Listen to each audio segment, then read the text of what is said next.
Toda semana aqui no Câmara Livre a gente conversa sobre trajetórias e perfis. Nesse momento em particular do período da cidade onde ela discute os seus destinos, nós estamos convidando no Câmara Livre Especial aqueles que tiveram a coragem de se colocar como representantes do Poder Executivo para serem, obviamente, escolhidos por você que é eleitor. O nosso Câmara Livre Especial de hoje, como em toda semana, então vai percorrer um bate-papo com os candidatos a prefeito do Poder, portanto, Executivo da cidade de Bauru. O nosso convidado de hoje é Renato Celso Bonomo Purini. Ele nasceu em 21 de junho de 1975, é filho de Roberto Ilvo Giovanni Purini e Maria Helena Bonomo Purini. É casado, não tem filhos, é casado com Francine Branco, católico e corintiano.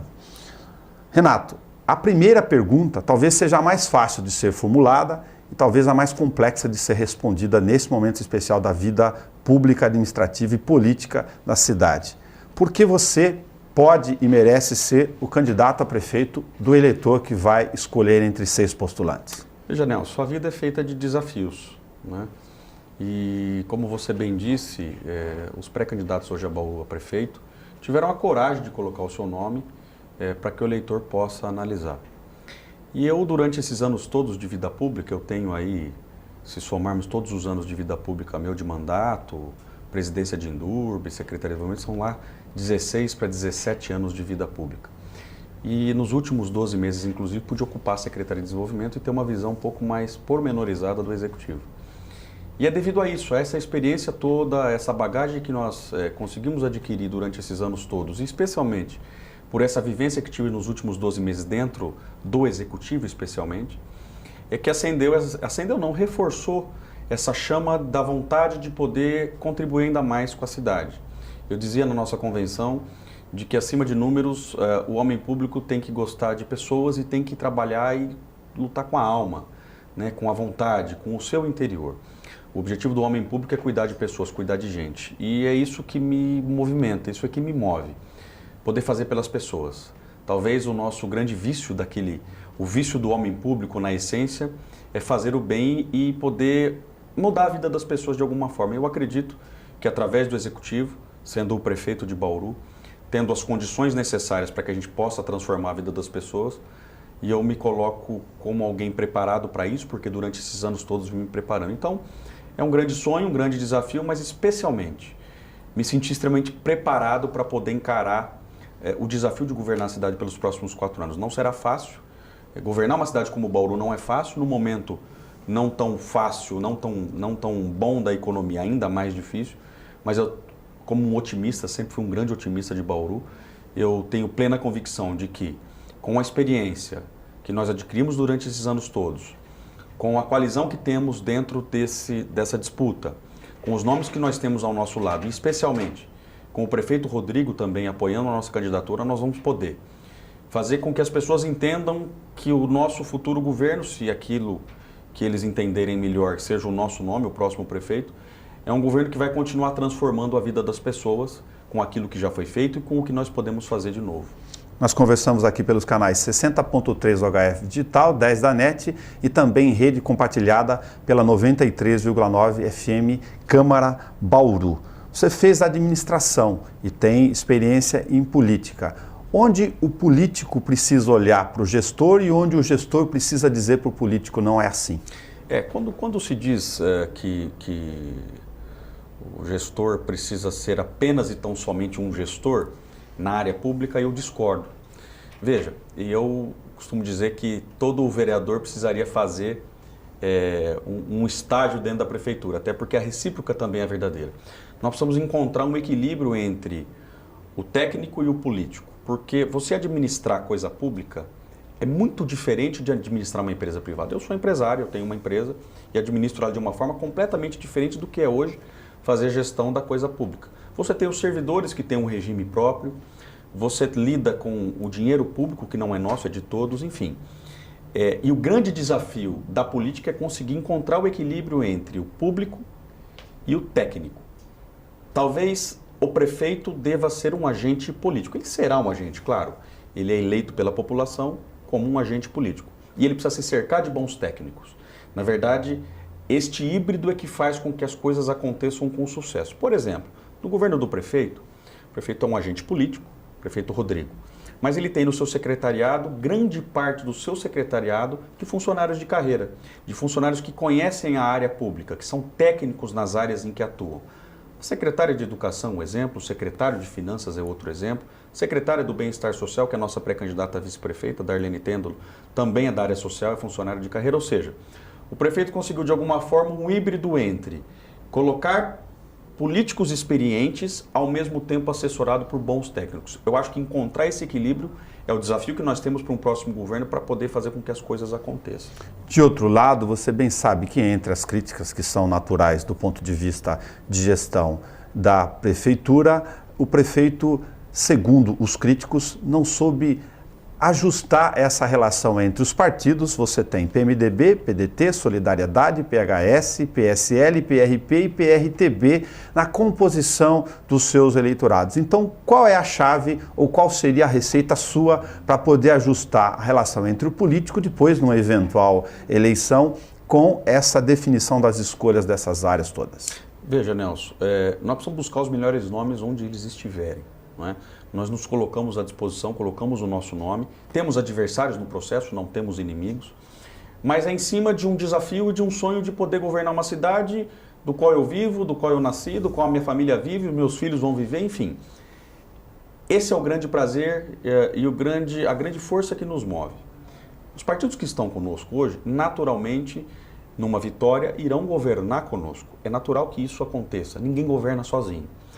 Mas eu acho que o grande desafio também é colocar para esses partidos que estão conosco hoje e outros que possam estar, de que as responsabilidades serão divididas na mesma proporção dos sucessos e dos insucessos. E seria uma aliança programática, não apenas de cargo, mas de responsabilidade. Quando você imputa a responsabilidade para o seu parceiro, ele passa a ter um cuidado maior para tratar dos assuntos. Eu acho que essa é a coisa central de uma aliança, qualquer que seja a nossa ou de qualquer outro. Até porque é uma aliança que no futuro tem que ser aumentada. Nós vamos buscar todos numa vitória para poder ajudar a governar a cidade. O desafio de governar a cidade não se governa segregando pessoas ou segregando partidos, nós precisamos ampliar o diálogo, mas especialmente dividir responsabilidade. Política não se faz apenas de cargos, mas se faz de responsabilidade. Louros do sucesso e também a cobrança no insucesso. Por que você escolheu a administração no período da juventude da sua vida e como você vê a cidade em relação aos jovens, por exemplo, da oportunidade, mesmo nas escolas técnicas, de terem dificuldade, que é brasileira, é nacional, de acessar o primeiro emprego aos 18 anos, como eram nas outras gerações? Veja, essa é uma dificuldade, como você muito bem disse, que não é de Bauru. O momento em que o país vive é um momento de extrema dificuldade, não só para o primeiro emprego, mas enfim, para todo tipo de emprego. Hoje a gente vê números, pesquisas, que mostram que a maior aflição hoje do bauruense é o emprego. E a gente tem que criar condições, especialmente também para os jovens, de poder acessar o mercado de emprego. Nós temos dentro do nosso plano de governo uma série de ações que serão colocadas, ações que já estão sendo, por exemplo, na Secretaria de Desenvolvimento, nós estimulamos muito o empreendedorismo, estimulamos muito os programas de primeiro emprego,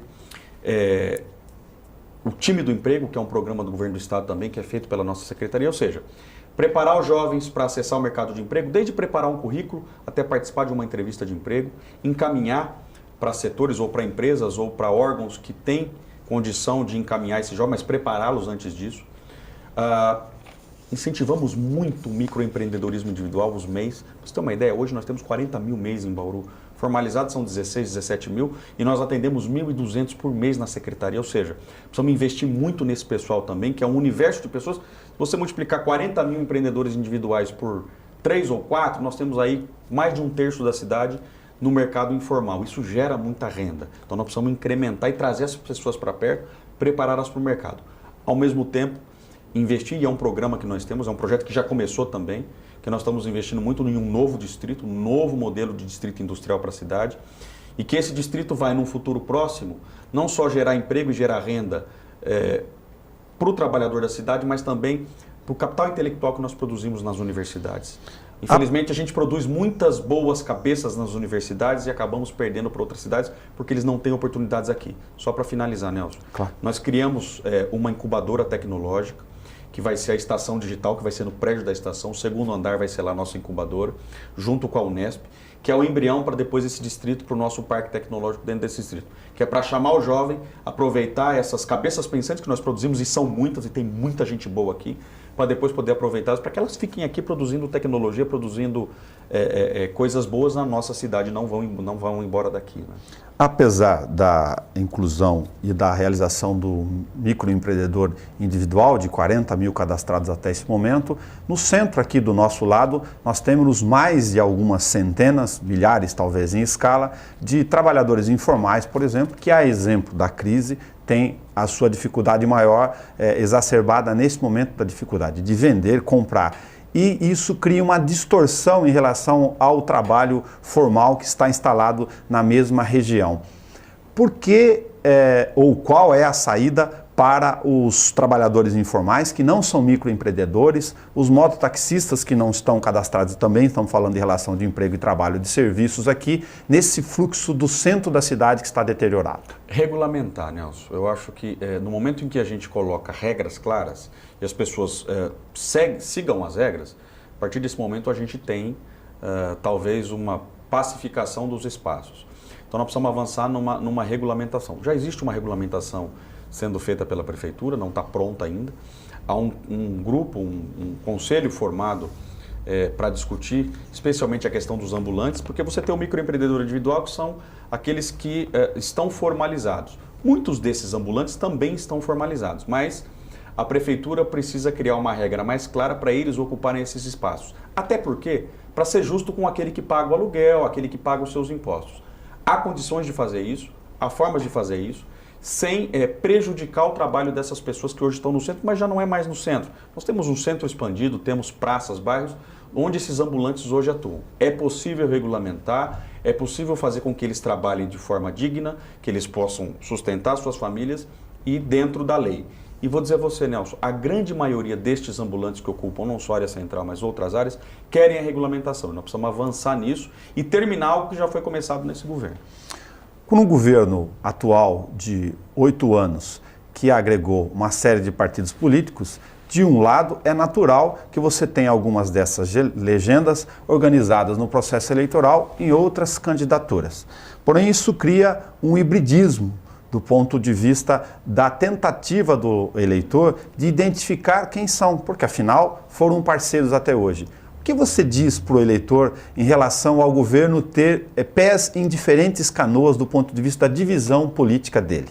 Eu vejo de outra forma, eu vejo que os outros têm um pé dentro do governo, né? Todas as outras coligações, independente de quais sejam, têm um pé dentro do governo. O que significa isso? Significa, primeiro, que todos reconhecem que o governo do prefeito Rodrigo foi um governo de transformação. Foi um governo que transformou a cidade nos últimos 8 anos. Talvez a eleição do prefeito Rodrigo, especialmente no segundo mandato, foi uma eleição de convergência, ele tinha uma avaliação muito boa e nós tínhamos lá quase 15 partidos reunidos em cima de uma coligação. Esta eleição, naturalmente, por não ter a figura da reeleição do Rodrigo, talvez tenha sido mais de divergência. Mas não há dúvida de que todas as outras coligações, de alguma forma, estão escondidas ou travestidas de governo. Então, todas têm o pé dentro do governo de alguma forma, o que nos traz a certeza de que nós acertamos muito. Isso nós vamos poder colocar durante a campanha. Todos os acertos que fizemos, tanto é que temos nas outras coligações pessoas que fazem parte, inclusive hoje, deste governo. Os críticos, lógico, vão usar nesse contraponto os defeitos, os eventuais defeitos ou aquelas ações do governo, que é representado pelo prefeito Rodrigo Agostinho, que não foram executados como eles acham que deveriam ou que não foram realizados eventualmente. Nesta questão, por exemplo, tem uma crítica que é subliminar, para colocar aqui no nosso perfil, que diz: é muito fácil fazer com dinheiro em caixa. Você acompanhou a gestão anterior, até porque foi vice do então prefeito Tugan Jerami, e soube na pele qual era a dificuldade de realizar sem defeito do lado de lá do muro. O prefeito tem agora uma crítica que o próximo, que pode ser você, não terá essa mesma facilidade e terá que se virar com dificuldades, inclusive em várias áreas estruturais, com muito pouco recurso. O que você pensa sobre isso? Veja, Nelson, nós vivemos um momento diferente da economia e nós precisamos entender que nós vamos ter que ter uma mudança de modelo, né? Nós tínhamos um modelo até talvez 1 ou 2 anos atrás, onde o governo subsidiava tudo. Quando eu falo governo, inclusive o governo federal. O governo vinha, subsidiava todas as obras, investia, era o grande parceiro, era o parceiro de todos. É por isso que o Brasil passa por essas dificuldades. Bauru não foi diferente. Apesar que hoje Bauru vive uma situação extremamente confortável perto de outras cidades. Hoje nós pagamos os nossos salários dos servidores em dia, pagamos os nossos servidores em dia, temos um PAC asfalto com 900 quadras de asfalto sendo feitas na cidade, temos a maior obra de saneamento do interior do país sendo feita em Bauru, ou seja, o governo continua caminhando. Agora, qual é a mudança de modelo? Nós vamos ter que ampliar no futuro as parcerias com a iniciativa privada. Esse é um modelo que não será apenas em Bauru, mas no país nós temos que incrementar isso. E é aí que entra, inclusive, a questão da experiência política, da condição de diálogo político, o diálogo especialmente com o Legislativo, e vai pesar muito a experiência de diálogo com o Legislativo, vai pesar muito aqueles que têm experiência de diálogo com o Legislativo para poder implementar essas mudanças, que não serão fáceis, porque são mudanças estruturais, mas que terão que ser feitas. E terão que ser feitas por conta, repito, desse novo modelo e desse novo momento que o país vai viver. Durante a campanha nós vamos ter a oportunidade de dizer tudo aquilo que faremos, como faremos e com o que, do ponto de vista financeiro, faremos. E aquilo que eventualmente precisa ser ajustado, aquilo que o governo eventualmente fez e que deve ser revisto, nós vamos encarar também. Ninguém é perfeito, né? As demandas são muito grandes, atendemos muitas demandas, enormes demandas. Há defeitos? Há defeitos. E nós vamos assumir esses defeitos e dizer como é que nós vamos consertar. Durante a campanha nós vamos ter a oportunidade de dizer, olha, fizemos muito. Agora nós precisamos continuar fazendo, continuar avançando. E aquilo que eventualmente a gente precisa ajustar, nós vamos ajustar e sabemos como fazer. Um dos ajustes seria, por exemplo, a questão, em vários sentidos, da máquina administrativa, no sentido de que pegar a folha de pagamento. Teve o plano de cargos e salários, mas saiu de 11 milhões na folha bruta há mais ou menos 8 anos para 26 milhões no momento, para mais ou menos o mesmo número de servidores com reposição. São 6 mil para números redondos na gestão extra. Mas a reforma das secretarias, que você teve a oportunidade de um período acompanhar, elas transforma a prefeitura em um gestor com dificuldade de realizar por uma série de razões. Ou não, a prefeitura está muito bem do ponto de vista das formas e dos formatos de realizar os seus serviços em cada uma das áreas. Veja, o prefeito, quando ele fez a primeira campanha dele, ele assumiu um compromisso da valorização do servidor. E ele o fez através do plano de cargos, carreiras e salários, e o servidor reconhece isso. No nosso governo, nós vamos criar uma comissão permanente de diálogo com o servidor, para que a gente possa nos adequar à realidade. Nós temos uma realidade diferente hoje. Mas não adianta também cobrar muito do servidor se nós não dermos condição para o servidor poder produzir. Eu entendo que nós temos uma máquina hoje que dá conta daquilo que nós temos. O que nós precisamos avançar para o futuro, eu vou repetir, é nas parcerias, nas áreas em que nós temos necessidade de ter parceiros. Nós precisamos investir especialmente em educação, saúde, assistência social e em alguns setores de infraestrutura. Para que a gente possa fazer isso, tenha recurso para isso, nós precisamos incentivar as outras áreas, e é aí que nós vamos chamar a iniciativa privada. Para poder fazer a cidade crescer, nós não precisamos aumentar a máquina, até porque não há como, porque nós estamos dentro dos limites extremos de gasto com o pessoal. O que nós precisamos é aumentar a receita do município. Como? Aumentar a receita através das parcerias com a iniciativa privada, das outorgas eventuais desses serviços, para que esse dinheiro possa vir ao caixa, e aí sim o município investir onde deve, que é na educação, na saúde, assistência social, que é a essência do governo. As outras áreas, onde não é atividade fim do município, nós podemos avaliar sim parcerias. E aí dá condição para o servidor que atua nessas áreas essenciais ter condição de fazer um bom trabalho. Não adianta acharmos que eles o farão se nós não dermos condição para eles poderem trabalhar. Uma questão subliminar, mas direta e objetiva. O cidadão que está em casa e consome água, ele sabe que se ele não tiver uma caixa d'água compatível com o número de pessoas para fazer uma reservação, ele vai ficar durante um pedaço do dia com a possibilidade de faltar água. Mesmo porque o Departamento de Água e Esgoto, segundo os dados oficiais, joga fora em sistema de perdas ou de medição no sistema, como você bem sabe, quase metade daquilo que ele produz de água no dia a dia. É um extremo desperdício. O que o DAI precisa fazer para entender essa mesma lógica de que ele não pode jogar essa água fora, porque jorrar, além de ser um desperdício de um bem finito, é um contrassenso administrativo? Primeira coisa, Nelson, no nosso governo, as autarquias, Sindurb, terão técnicos à frente. Nós não teremos agentes políticos à frente. Então, especialmente no DAI, nós teremos... E veja, não é uma crítica à atual gestão, muito pelo contrário, tenho um profundo respeito pela atual gestão, mas o nosso modelo de gestão à frente do DAI será técnico. Nós teremos lá um engenheiro, alguém da área que seja técnico, para poder cuidar de uma forma com um olhar mais específico para aquilo. Agora, em relação aos vazamentos, a primeira ação que tem que ser tomada, regular a pressão, né? É necessário haver o investimento para que se regule a pressão na rede, para que nós não tenhamos esse excesso de vazamentos. Eu acredito, e conversei com alguns técnicos, claro que nós vamos poder discutir de forma muito mais profunda durante a campanha, mas que com a regulagem da pressão nós teríamos aí uma redução de pelo menos 30% a 40% nos vazamentos.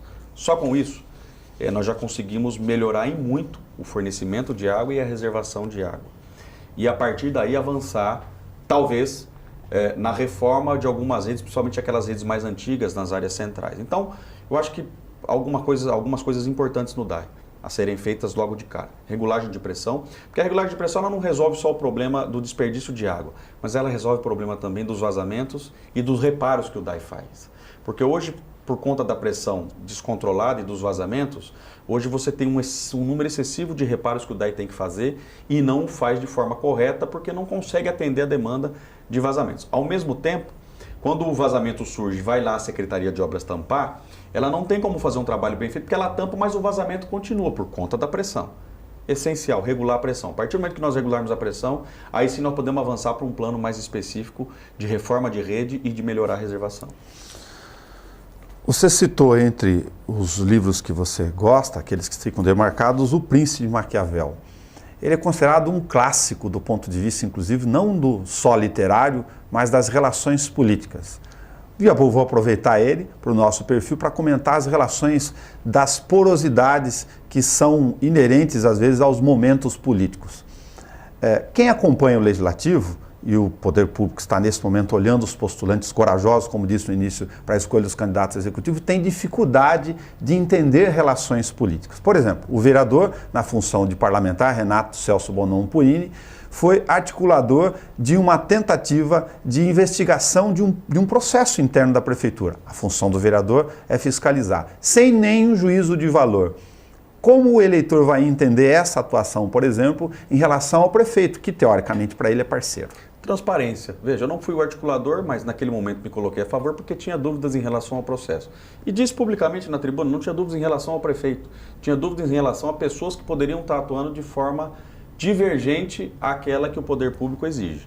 E naquele momento, então, nós avançamos. Tanto é que esse processo ele não prosperou na Câmara, mas as pessoas que eventualmente tocaram esse processo foram demitidas da prefeitura. Ou seja, foi um alerta, e eu disse isso na tribuna, que era um alerta para que o prefeito tivesse cuidado com algumas pessoas que estavam próximas a ele. Hoje não mais estão, isso foi resolvido, mas acima de tudo, eu coloquei o meu mandato, e o meu mandato sempre esteve, o prefeito sabe disso, sempre esteve acima de questões pessoais ou políticas. Eu exerci o meu mandato e exerço o meu mandato com a transparência daqueles que me elegeram, Nelson. Então, veja, a minha relação com o prefeito ela sempre foi de muita lealdade e neste caso não foi diferente por conta de que nós fizemos um alerta em relação ao que nós tínhamos dúvida e que foi sanado, ultrapassou, hoje nós estamos juntos. Mas foi em relação não ao prefeito, mas a, eventualmente a pessoas que pudessem estar fazendo algo divergente daquele que era o correto. Também citando num outro ponto, uma outra menção de Maquiavel, que eu tive o prazer de ler e reler, gestor público, em determinado momento, tem que assumir a capacidade de dizer não. Uma outra crítica, segundo os críticos, ao atual prefeito em várias das questões da cidade, porque isso significa enfrentar, eventualmente, interesses que não sejam aqueles do interesse público. Você sabe dizer não? Sei, e até, eventualmente, alguém pode dizer que o Renato, às vezes, é um pouco duro. Na verdade, não é isso. Na verdade, há momentos em que você tem que dizer não. Não é? E talvez a vivência política vá nos ensinando quais são os caminhos para que você possa atingir os seus objetivos. Então, respeito a posição, mas o prefeito Rodrigo sabe dizer não também, viu? Talvez o não dele seja um pouco diferente do meu não. O não dele talvez seja mais suave. O meu não, às vezes, pode ser um pouco mais duro. E eu, talvez, às vezes, seja mal interpretado em relação a isso. Mas no momento, e depois, quando as coisas continuam caminhando, as pessoas veem que talvez o momento de dizer o não era o momento que as pessoas não enxergavam, mas no futuro pareceu correto. E não há dúvida, Nelson, o homem público, de cada 10 coisas, 9 é não. e uma é sim, porque se ele disser sim para tudo, ele não sobrevive. Você foi gestor da Endurbe num determinado período, numa condição, inclusive, do ponto de vista de estrutura orgânica dela, diferente da agora. Hoje ela é, para simplificar, uma prestadora de serviços exclusivo do poder público. E a maior crítica daí ao empresário, para colocar no nosso bate-papo, é que ela tem que ter a noção, segundo esses avalistas, de que se ela presta serviços e é exclusiva, que seja em boa qualidade, é óbvio, e em custos compatíveis com a questão do mercado. E que isso funcione na prática. Tem alguma coisa que não funciona na Endurbe do período que você viu com esse agora? Veja, Nelson, o período que nós estivemos à frente da Endurbe, a Endurbe trabalhava com orçamento, né? Hoje ela tem lá uma rubrica, ela emite nota e recebe pelo serviço. Isso foi um grande avanço. Talvez a Endurbe nós precisamos avançar no próximo governo no assunto deposição de lixo. Hoje nós temos uma empresa de fora movimentando o lixo, um aterro de fora. Eu acho que nós temos que avançar na discussão de transformarmos esse lixo em riqueza para a cidade. Não enterrar o lixo. Se for para enterrar o lixo, vamos continuar enterrando fora. Mas talvez avançar em algo que nós possamos gerar riqueza. Mas do ponto de vista geral da Endurbe, eu acho que no governo do Rodrigo avançou muito. Porque hoje, no meu tempo, a gente, todo final de mês, tinha que fazer um ofício para o prefeito pedindo para ele a diferença do dinheiro que estava faltando. E talvez agora, nesses últimos meses, há uma dificuldade um pouco maior, mas o prefeito Rodrigo, nos últimos 8 anos, vem fechando com as contas da Endurbe em equilíbrio. Eu não quero entrar aqui no mérito de que se os custos são eficientes, são reais ou não, mas ele fecha com receitas e despesas de forma equilibrada, do que não ocorria no passado. Então, acho que o grande avanço, talvez as pessoas não consigam enxergar isso, porque as pessoas olham muito mais a qualidade, o serviço feito ali na porta da casa dela, do que efetivamente a gestão. Mas do ponto de vista de gestão, hoje a Endurbe é melhor do que era no tempo em que nós estivemos, porque hoje há um equilíbrio. O presidente da Endurbe, a gente tinha uma máxima na Endurbe quando eu passei por lá, que a primeira pessoa que o presidente da Endurbe brigava era com o secretário de Finanças, porque custava 1 milhão, o secretário passava 500 mil. Sempre devia no final do mês. Tanto que a gente tinha que fazer um ofício, que foi o que, inclusive, no Tribunal de Contas, me isentou de qualquer responsabilidade, porque todos os meses onde a prefeitura não repassava o dinheiro para a Endurbe, nós fazíamos um ofício cobrando a diferença. Isso me isentou, inclusive, de penalidades.